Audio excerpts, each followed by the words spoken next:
Bom dia, galerinha. Tudo bem com vocês? Espero que sim, que todos estejam bem. Queridos, prestem atenção.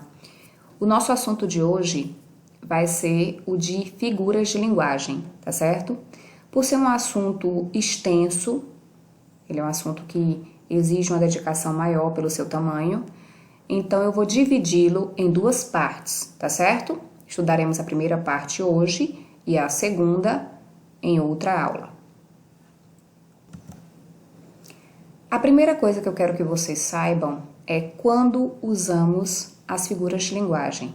Bem, vamos lá. Quando nós fazemos uso da linguagem conotativa, ou seja, o sentido figurado da palavra, nós temos à nossa disposição o que vamos chamar de figuras de linguagem. E o que são essas figuras de linguagem? São recursos que são utilizadas de formas não convencionais para que o emissor, ou seja, aquela pessoa que emite a mensagem, dê mais expressividade à sua ideia, ao seu conteúdo, ao que ele quer falar. Como assim expressividade, Pro? Dê mais destaque. É uma forma de destacar a sua mensagem, de trazer o seu interlocutor a prestar atenção na sua mensagem, tá certo?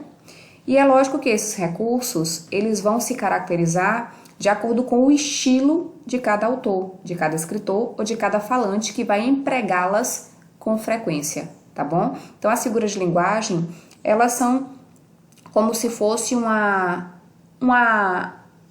forma de você querer evidenciar a sua mensagem, uma forma de você tentar dar ênfase ao que você vai falar, ao que você vai escrever, tá certo? Por isso que nós chamamos... Olha, prestem atenção a um detalhe.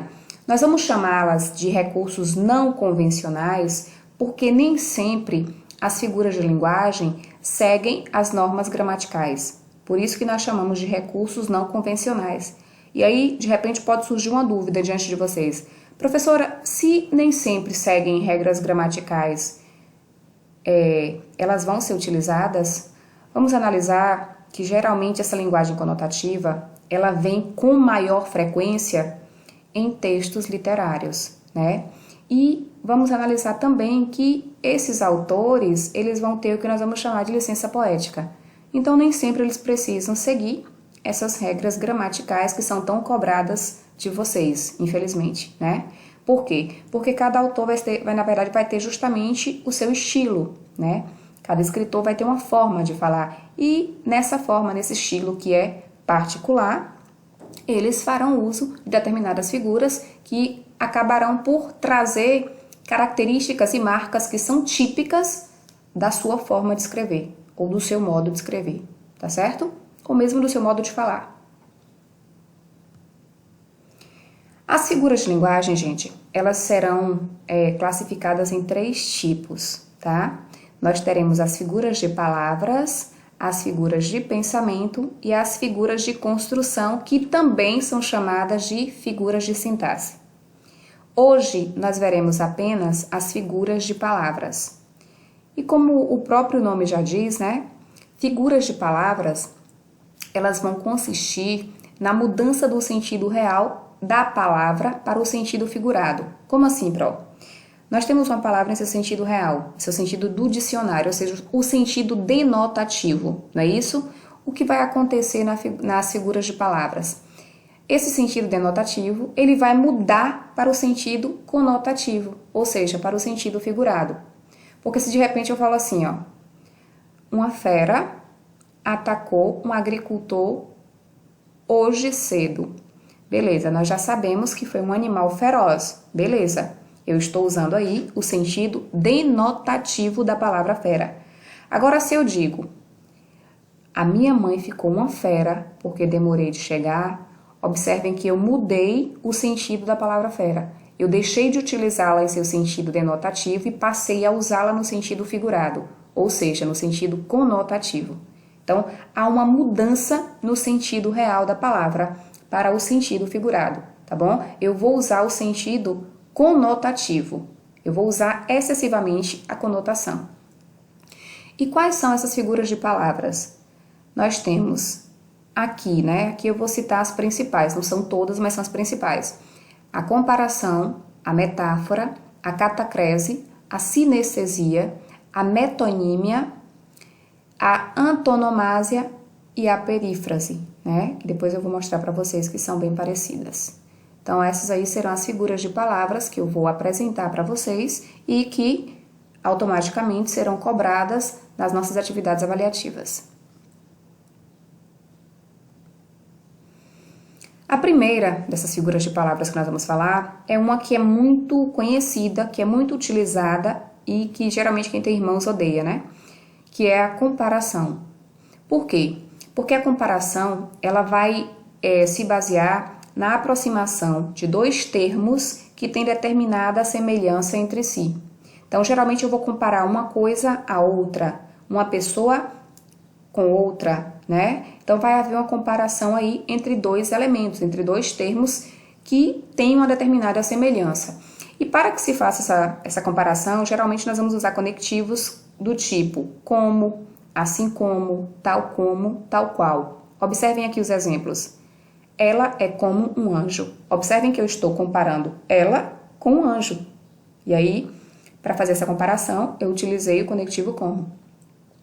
Ela é tão bela como uma flor. Então, observem que eu continuo comparando essa pessoa que eu estou me referindo a uma flor, né? Agora eu comparo com a flor. E aí, agora eu usei como mais uma vez, o conectivo como. Então, observem que eu vou sempre comparar uma coisa a outra. Porque quando eu falo que ela é tão bela como um anjo, é porque geralmente eu acho que o anjo é bonito. Então, eu estou comparando a pessoa à beleza angelical. Então, observem que geralmente eu vou comparar duas coisas, duas pessoas, dois lugares, na verdade, por existir entre elas algum tipo de semelhança. Eu sei que quem não tem irmão, na verdade, quem tem irmão não gosta de comparações, né? Porque os pais amam comparar. Estude como seu irmão, faça tal qual seu irmão. A segunda figura de palavras que nós vamos trabalhar é a metáfora. E é uma das mais utilizadas. Por quê? Porque a metáfora é justamente você utilizar o sentido figurado da palavra. Você vai empregar o sentido figurado. Você pode falar assim, ué, Pro, então é basicamente o sentido conotativo? É basicamente o sentido conotativo, tá? Observem aqui que o exemplo que eu vou ler é bem parecido com o que eu falei anteriormente. Minha mãe ficou uma fera porque cheguei tarde. Observem que a minha mãe não se tornou um animal feroz. Acontece que a minha mãe ficou muito brava. E aí o que eu fiz? Eu usei a palavra fera no seu sentido figurado, né? No seu sentido conotativo. Ou seja, aquele sentido que foge do sentido do dicionário. Olhem o segundo exemplo. A vacina é uma mãe protetora. Observem que eu estou aqui meio que fazendo a comparação subentendida, né? A vacina é uma mãe protetora, mas eu estou afirmando que a vacina é uma mãe protetora. Só que a vacina não é mãe. Eu usei uma metáfora. Eu usei, na verdade, o termo mãe protetora para dizer que a vacina realmente consegue nos proteger. Então, quando eu uso a palavra fora do seu sentido real, é porque eu estou usando a metáfora, tá certo? E a gente usa muito a metáfora, a gente escuta muito em músicas, principalmente, né?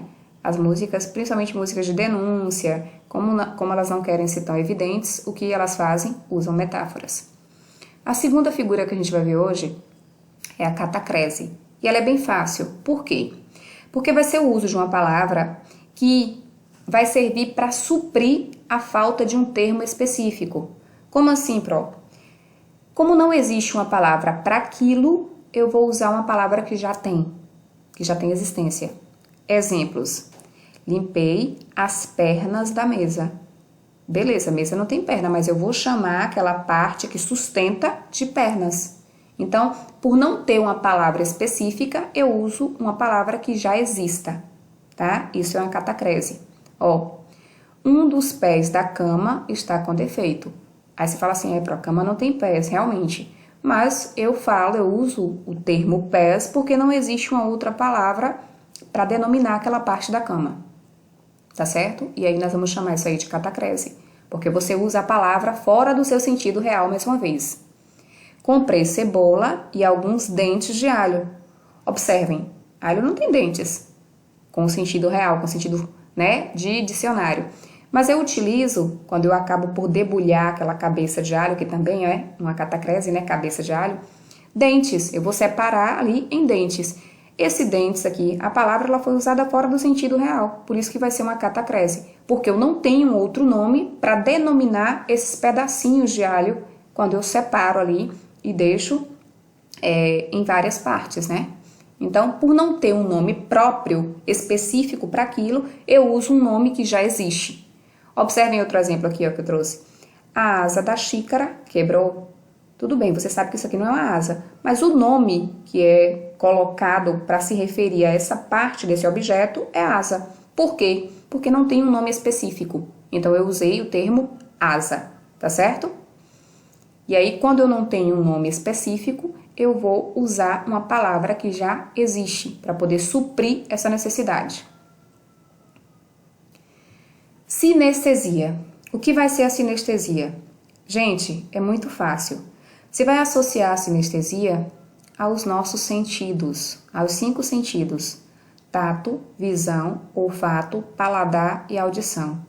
Por quê? Porque as figuras de palavras que pertencem à sinestesia, elas vão evidenciar os nossos 5 sentidos. Lógico que pode não aparecer, de repente, todos os 5 no exemplo, mas aparecerão 2. Geralmente aparecem 2, para você identificar a sinestesia. Observem aqui. O brilho das estrelas era frio e distante. Observem que eu tenho aqui 2 sentidos sendo aguçados. Quando eu falo brilho, eu estou me referindo à visão. E quando eu falo frio, parece que eu estou tocando em algo. Então, eu estou me referindo ao tato, tá certo? Olhem o segundo exemplo. Era amargo, ó, se eu estou me referindo a sabor, então eu quero dizer a questão do paladar, né? Era amargo o som do violino. E som automaticamente refere-se à audição.